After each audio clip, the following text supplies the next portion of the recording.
Well, there are big decisions ahead for Nebraska's new state treasurer. Thanks for joining us. I'm Rob McCartney. I'm Maddie Augustine. It's been almost 1 month since Fremont Mayor Joey Spellerberg stepped into his new role. He will have a key role in shaping the state's future finances. Now he's sharing more about his plan of action in this exclusive one-on-one interview with KATV News Watch 7 Capitol Bureau Chief John Grinvald.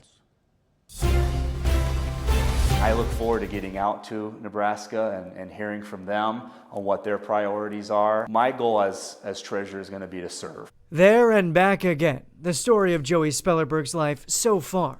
He grew up in the Cornhusker State, went to Alabama for college, and bounced back to take over the family business, a travel agency. I'm a boomerang. You know, I started in Nebraska, I moved away, but we wanted to raise our family in the Midwest and especially in Nebraska. Then in 2020, he took the reins of the city of Fremont, serving as mayor right as the wave of the COVID-19 pandemic smashed into the country. Being a business owner, being able to make payroll, being able to get through COVID and persevere through that, and also being able to serve as mayor and lead a community. I'm going to bring that experience to this office. Governor Jim Pillen appointed Spellerberg, saying he was a no-brainer for the role once he learned then Treasurer Tom Breezy planned to resign. The job of treasurer is expansive. Spellerberg serves as the state's chief financial officer, manages Nebraska's public funds, and handles all state money alongside a host of other duties. Need to be a focus for us is how do we bring people into Nebraska? How can we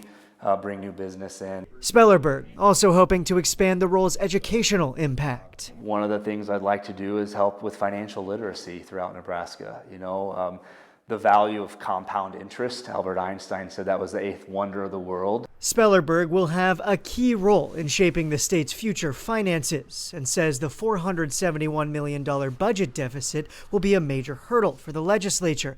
But, he says, the bigger picture is rosier. The state is in a healthy fiscal place right now. We're in a healthy spot when it comes to the Treasury.